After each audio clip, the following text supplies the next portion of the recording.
স্ত্রী রূপে আপনার জীবনে কে আসে? কর্মফলের সেই অমোঘ রহস্য। মানুষের জীবনে এমন অনেক প্রশ্ন আছে যার উত্তর খুঁজতে খুঁজতে সে বৃদ্ধ হয়ে যায়। কেন কিছু মানুষকে প্রথম দেখাতেই আপন মনে হয়? কেন কারোর সঙ্গে সামান্য পরিচয় থেকেও আজীবনের সম্পর্ক গড়ে ওঠে? কেন কেউ স্ত্রী হয়ে এসে স্বামীর জীবনকে স্বর্গ করে তোলে, আবার কেউ এসে কঠিন পরীক্ষার কারণ হয়ে দাঁড়ায়? এসব কি শুধুই কাকতালীয়, নাকি এর পেছনে রয়েছে কোনো অদৃশ্য রহস্য? প্রাচীন ঋষিরা বলতেন, এই পৃথিবীতে কোনো সম্পর্কই আকস্মিক নয়। প্রত্যেক সম্পর্কের পেছনে থাকে কর্মের সূত্র। আর স্ত্রী স্বামীর সম্পর্ক সেই কর্মসূত্রের সবচেয়ে গভীর বন্ধনগুলোর একটি। যুবক অনিরুদ্ধর প্রশ্ন। অনেক কাল আগে কাশীর নিকটবর্তী এক গ্রামে বাস করত এক যুবক। তার নাম ছিল অনিরুদ্ধ। সে ছিল শিক্ষিত, সৎ এবং ধর্মপরায়ণ। কিন্তু তার মনে একটি প্রশ্ন সব সময় ঘুরপাক খেত। একদিন সে শুনল, কাছের অরণ্যে একজন মহান ঋষি বাস করেন। ঋষির নাম ছিল মহর্ষি দেব শর্মা। অনিরুদ্ধ সেই ঋষির কাছে গেল, প্রণাম করে বলল, গুরুদেব, একটি প্রশ্নের উত্তর জানতে চাই। ঋষি মৃদু হেসে বললেন, প্রশ্ন করো বৎস। অনিরুদ্ধ বলল, স্ত্রী রূপে আসলে মানুষের জীবনে কে আসে? ঋষি কয়েক মুহূর্ত চোখ বন্ধ করে রইলেন, তারপর বললেন, এই প্রশ্নের উত্তর শোনার জন্য তোমাকে একটি কাহিনী শুনতে হবে। স্বর্গে নারদের প্রশ্ন। এক সময় দেবর্ষি নারদ বৈকুণ্ঠে ভগবান বিষ্ণুর কাছে উপস্থিত হলেন। তিনি জিজ্ঞাসা করলেন, প্রভু, পৃথিবীতে স্বামী স্ত্রীর সম্পর্ক কিভাবে নির্ধারিত হয়?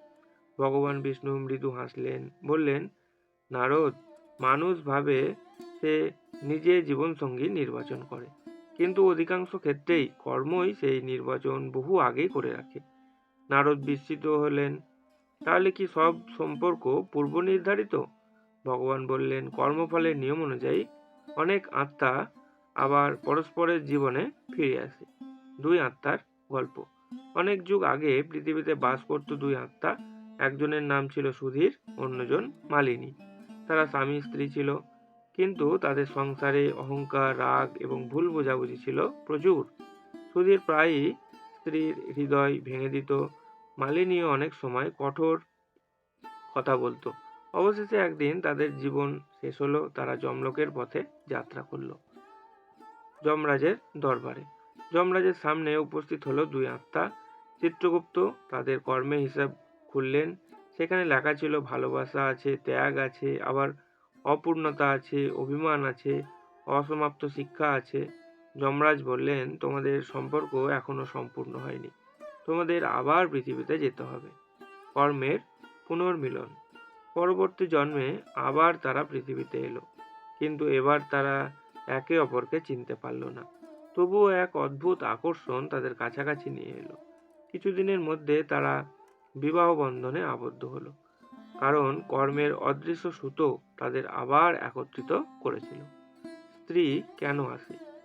ঋষি দেবশর্মা অনিরুদ্ধকে বললেন, বৎস, স্ত্রী কেবল একজন মানুষ নয়, তিনি তোমার কর্মফলের আয়না। অনিরুদ্ধ বিস্মিত। ঋষি বললেন, যে তোমার জীবনে স্ত্রী হয়ে আসে সে অনেক সময় পূর্বজন্মের কোনো অসমাপ্ত সম্পর্কের ধারাবাহিকতা।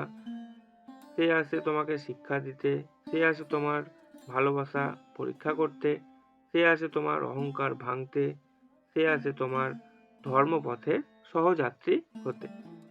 লক্ষ্মীর এক শিক্ষা। একদিন দেবী লক্ষ্মী ভগবান বিষ্ণুকে প্রশ্ন করলেন, প্রভু, পৃথিবীতে আদর্শ দাম্পত্য কাকে বলে?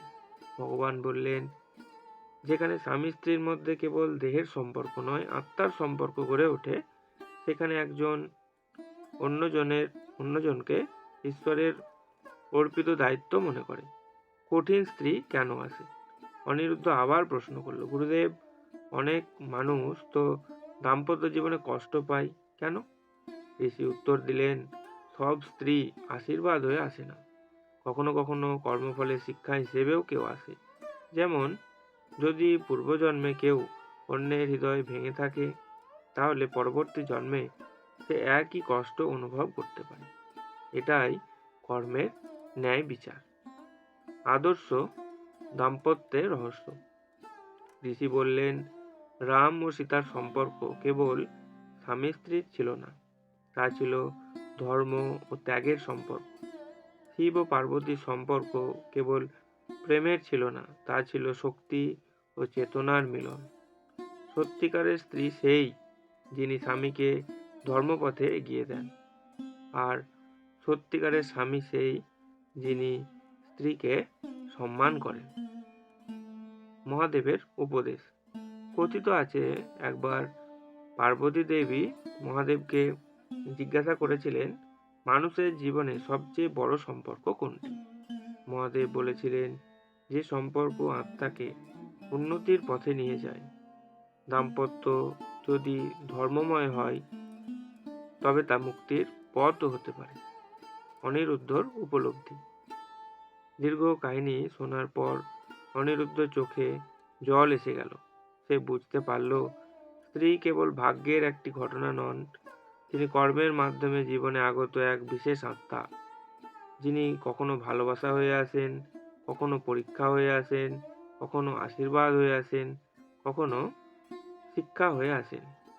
সেদিন ঋষি দেবশর্মা অনিরুদ্ধকে শেষ একটি কথা বলেছিলেন, বৎস, স্ত্রী রূপে কে আসে জানো? ঈশ্বর এমন এক আত্মাকে তোমার জীবনে পাঠান, যার সঙ্গে তোমার কর্মের গভীর সম্পর্ক রয়েছে। সে তোমার সুখের কারণও হতে পারে, আবার তোমার আত্মশুদ্ধির কারণও হতে পারে। তাই স্ত্রীকে কখনো কেবল সংসারের মানুষ ভেবো না, তিনি তোমার কর্মফলের এক জীবন্ত অধ্যায়।